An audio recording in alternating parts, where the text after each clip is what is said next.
तो आज हम लोग क्रिएट करने वाले हैं ये ऐप जिसमें कि आप एक इनवॉइस जनरेट कर सकते हो। तो यहाँ पर क्रिएट इनवॉइस पर क्लिक करोगे, ठीक है। यहाँ पर कोई भी आप लोगो अपलोड कर सकते हो। कोई भी सिग्नेचर आपके पास हो तो उस सिग्नेचर को भी आप अपलोड कर सकते हो यहाँ पर, ठीक है। यहाँ पर आ जाएगा। फिर आपका क्लाइंट का नाम, फॉर एग्जांपल john@microsoft.com, ठीक है। फ़ोन नंबर आप दे सकते हो कुछ भी। कंपनी मान लो माइक्रोसॉफ्ट, ठीक है। एड्रेस यूएस, ठीक है। Invoice number, invoice date, due date, ठीक है। यहाँ पर देख सकोगे आप इनवॉइस डेट कब का है, ड्यू डेट कब का है, ठीक है। अब यहाँ पे पेंडिंग रखे हैं क्योंकि अब नया है। जो पेमेंट हो जाएगा तो आप इसको पेड कर सकते हो।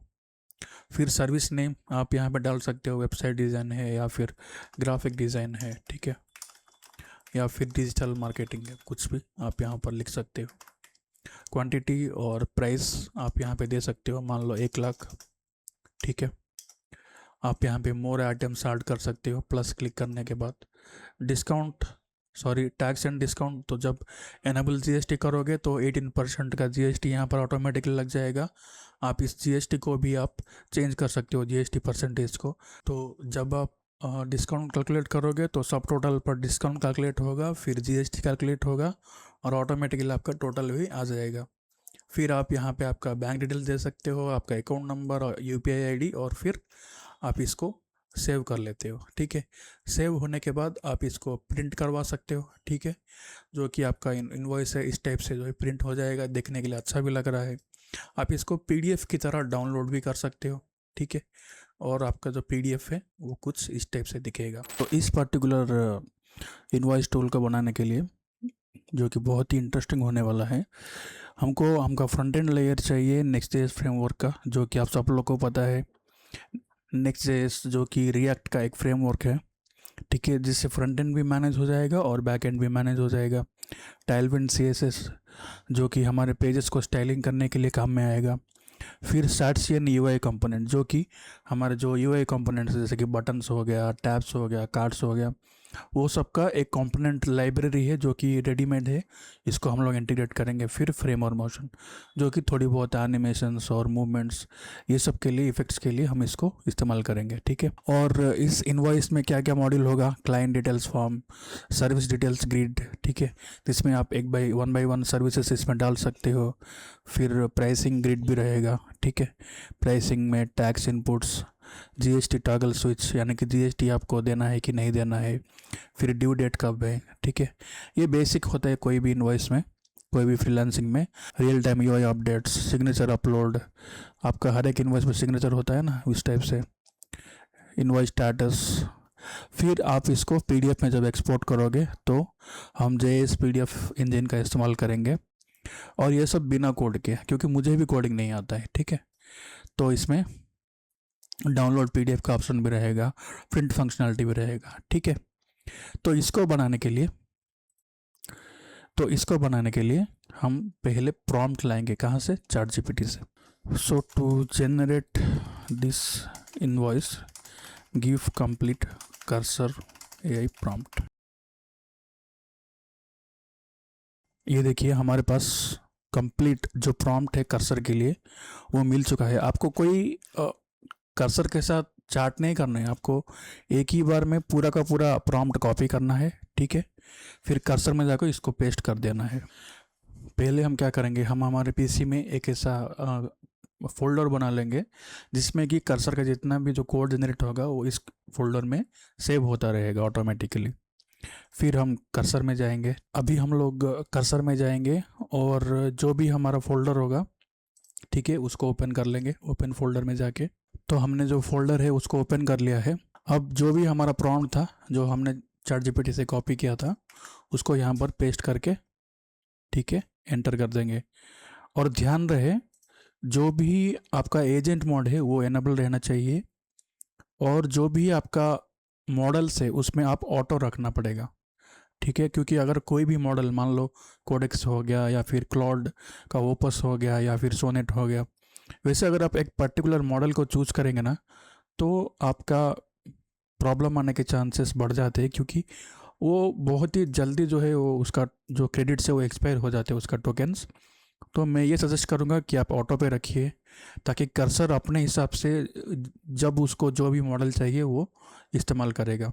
देखिए ये कोड करना चालू कर दिया है ऑटोमेटिकली, क्योंकि चार जीपीटी का प्रॉम्प्ट इतना ज़्यादा डिटेल्ड होता है ना कि आपको वो कुछ उधर से क्वेश्चन ही नहीं पूछेगा, उसको सारे का सारा चीज़ उस प्रॉम्प्ट में ही मालूम पड़ गया है। अब खाली वो उसको डेवलप करता जाएगा। आप अगर यहाँ पर लेफ्ट साइड में देखोगे तो नेक्स्ट जेएस जो भी हमारा जो पैकेजेस लगेंगे जावास्क्रिप्ट का और नोड जेएस का, तो वो सब चीज़ें यहाँ पर ऐड होते जाएगा ऑटोमेटिकली इस फोल्डर के अंदर।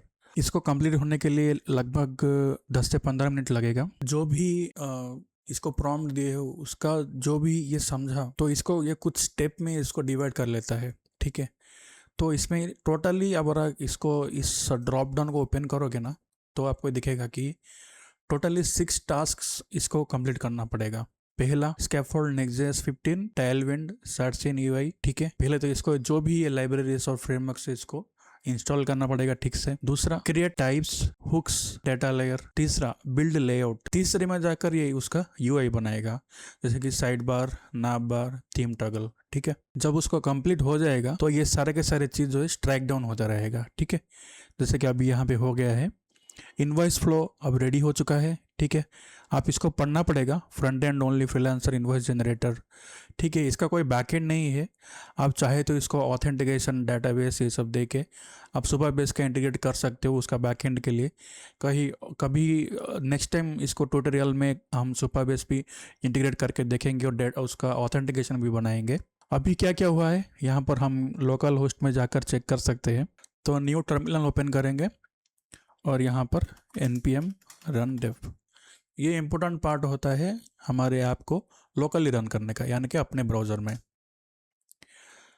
ध्यान रहे कि ये अभी लाइव नहीं हुआ है, सिर्फ हमारे ब्राउज़र में ही मौजूद है और हमारे लोकली हमारे पीसी में ये ऐप जो है चल रहा है अभी, ठीक है।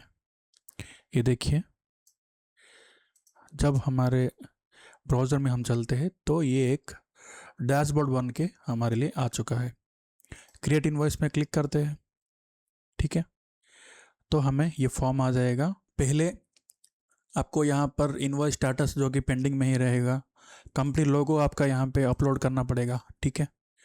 फिर यहाँ पे सिग्नेचर, अगर आपके पास कोई सिग्नेचर हो तो उसको यहाँ पे अपलोड करना पड़ेगा। तो हमने हमारा सिग्नेचर यहाँ पे अपलोड कर लिया है, ठीक है। फिर आपका क्लाइंट नेम मान लो टिम कुक, ठीक है। ईमेल tim@apple.com, ठीक है। फॉर एग्जांपल +919876543210, ठीक है। आप टेस्टिंग के लिए ऐसे लिख सकते हो एप्पल INC, ठीक है। स्ट्रीट एड्रेस मान लो कैलिफोर्निया US, ठीक है। इनवॉइस नंबर आप कोई भी अपना नंबर डाल सकते हो यहाँ पे 0102 इस टाइप से, या फिर जो नंबर यहाँ पे दिखा रहे हैं आप उसके साथ भी जा सकते हो। और जो भी आप यहाँ पे चेंज कर रहे हो वो आपको राइट साइड पे दिखता रहेगा कि आपका इनवॉइस किस टाइप से आएगा। इनवॉइस डेट, आज का डेट 1 जून है। ड्यू डेट आप लगा सकते हो कि मान लो 10 दिन, ड्यू डेट उसका 10 दिन बाद का है, ठीक है। सर्विसेज मान लो कि आप वेबसाइट डिज़ाइन किए हो, ठीक है। मान लो कि आपने 1 लाख का कोट दिया है उनको, ठीक है। ऐड मोर आइटम करके आप और कोई सर्विसेज दे रहे हो तो वो भी ऐड कर सकते हो। यहाँ पे GST एनेबल करना है कि नहीं ये भी देख सकते हो। अगर GST एनेबल करोगे तो सब टोटल में GST 18% ऐड हो जाएगा, या फिर आप अपने हिसाब से GST को यहाँ से चेंज भी कर सकते हो। तो GST 18%, ठीक है। मान लो कि आपको 1 लाख में 10,000 उसको डिस्काउंट भी देना है, तो 10,000 जब आप यहाँ पे टाइप करोगे तो सब टोटल में डिस्काउंट 10,000, फिर GST 18% लगा के 1,06,200। अगर कोई डिस्काउंट नहीं तो सीधा 1,18,000, ठीक है। और यहाँ पे आप अपना बैंक डिटेल यहाँ पे ऐड कर सकते हो, जैसे कि स्टेट बैंक ऑफ इंडिया, आपका अकाउंट नंबर, ये मैं डमी डिटेल्स दे रहा हूँ, ठीक है। UPI ID example @ UPI ID, ठीक है। तो फिर आपको पेमेंट डिटेल्स इस टाइप से आ जाएगा, बैंक, अकाउंट, यूपीआई आईडी।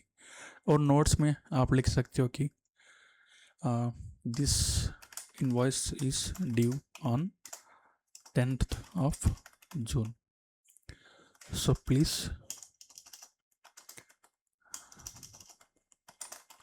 पे बिफोर दैट डेट। ठीक है, ये हो गया और बस यही था। अब आपको क्या करना पड़ेगा, सेव करना पड़ेगा। ठीक है, डाउनलोड करना पड़ेगा पीडीएफ सेव तो हो गया, लेकिन फेल्ड जनरेट पीडीएफ आ रहा है। अगर प्रिंट करेंगे तो हाँ प्रिंट हो रहा है, लेकिन पीडीएफ जनरेट नहीं हो रहा है। ठीक है, तो अभी उस इश्यू को सॉल्व कर लेते हैं। फिर से कर्सर में चलेंगे, कैंट डाउनलोड द पीडीएफ। ठीक है, ये हमारा प्रॉब्लम है, इसको दे दिया। जब तक ये सॉल्व हो रहा है तभी हम लोग हिस्टोरी में चलते हैं। जब हम इनवॉइस हिस्टोरी में आएंगे, देखिए ये सेव हो गया है, लेकिन ये टेम्पररी है। ठीक है, जब आप इस टैब को रिफ्रेश कर लेंगे तो ये उड़ जाएगा। क्यों? क्योंकि इसका अभी कोई डेटाबेस नहीं है। डेटाबेस यानी कि इसका बैकएंड, जिसमें टेबल्स क्रिएट होंगे, इस invoice number, client, date, amount, ये सारा फील्ड होगा उस डेटाबेस में। अगर आपको वो भी जानना है तो इसका पार्ट 2 भी मिलाऊंगा। ठीक है, बहुत जल्द। और हम इस डेटाबेस में इस साइट को ही लाइव कर लूँगा। अगर आपको कभी इनवॉइस क्रिएट करना हो तो आप चेकआउट कर सकते हो। इसका जो भी ऑफिशियल नाम होगा मैं नेक्स्ट वीडियो में उसका डोमेन भी लिंक कर दूंगा। मैं बेसिकली फ्री रखूँगा इसको, आपको कभी इस्तेमाल करना हो तो आप इसको इस्तेमाल कर सकते हो। ठीक है, यहाँ पे आई बटन आ रहा है, क्लिक करके आप इसको फिर से एडिट या व्यू कर सकते हो।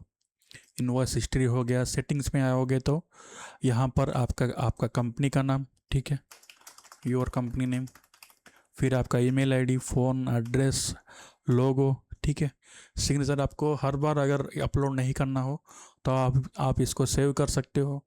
अभी हमने इसको ऑथेंटिकेशन नहीं दिया है। ठीक है, क्यों? अगर ऑथेंटिकेशन देंगे, डेटाबेस कनेक्ट करेंगे तो आपका एक अपना अकाउंट बन जाएगा। जो भी आप इनवॉइसेस जनरेट करते हो तो आपका वो हिस्ट्री में रहेगा और उसका डाटा कोई भी नहीं देख पाएगा। ठीक है, और जो भी सेटिंग्स होगा, जो भी आपका डैशबोर्ड होगा, वो सिर्फ आप ही देख सकते हो। अब देखिए टोटल इनवॉइस कितने हमने जनरेट किए, 1। पेड कितना हुआ, 0। पेंडिंग अमाउंट कितना है, इतना। ठीक है, टोटल रेवेन्यू सब यहाँ पे आ चुका है। ठीक है, और अगर इसको हम यहाँ पर देखें तो ये हो गया है। अब ये अगर इनवॉइस स्टाटस पेड हो जाता है तो पेंडिंग से आप इसको पेड ड्यू करके सेव कर सकते हो। ठीक है, तो जब आप डैशबोर्ड पे जाओगे फिर से तो इनवॉइस में एक पेड इनवॉइस, पेंडिंग कुछ भी नहीं, और टोटल रेवेन्यू कितना ये यहाँ पर आ गया। तो है ना एकदम।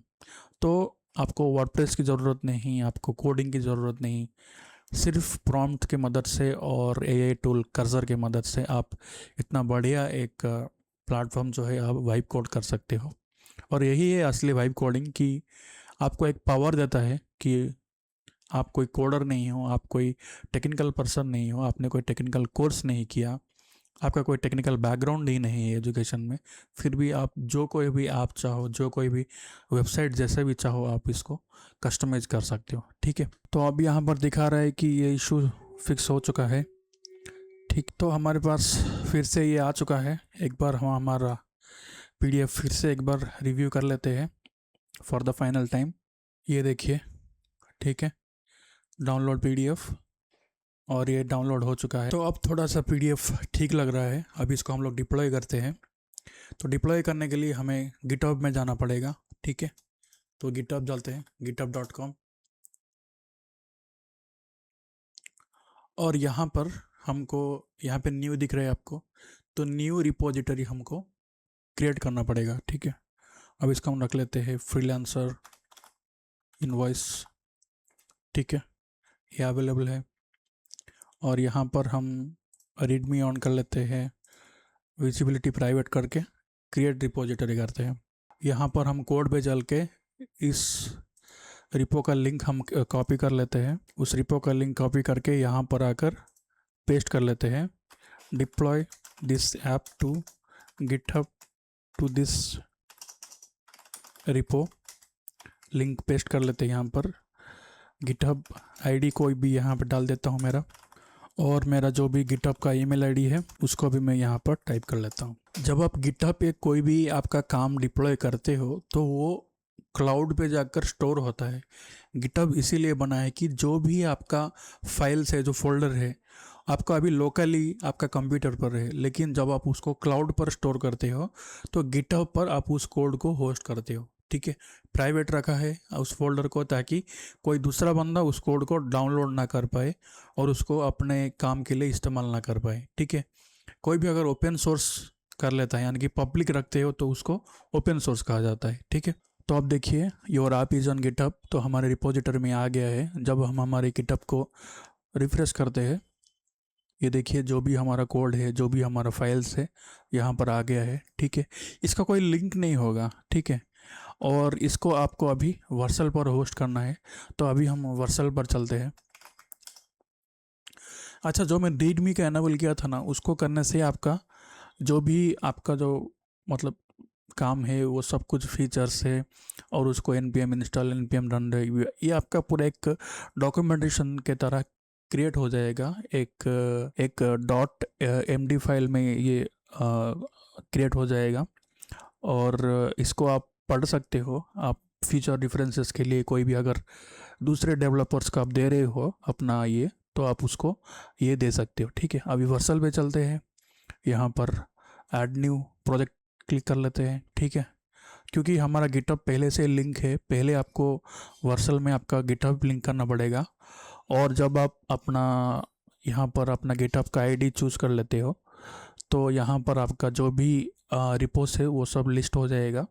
ये हमारा लेटेस्ट रिपो है। ठीक है, अब इसको हम लोग इंपोर्ट करेंगे, और जो भी आपका एप्लीकेशन का प्रीसेट होगा उसके हिसाब से ऑटोमेटिकली चूज़ हो जाएगा।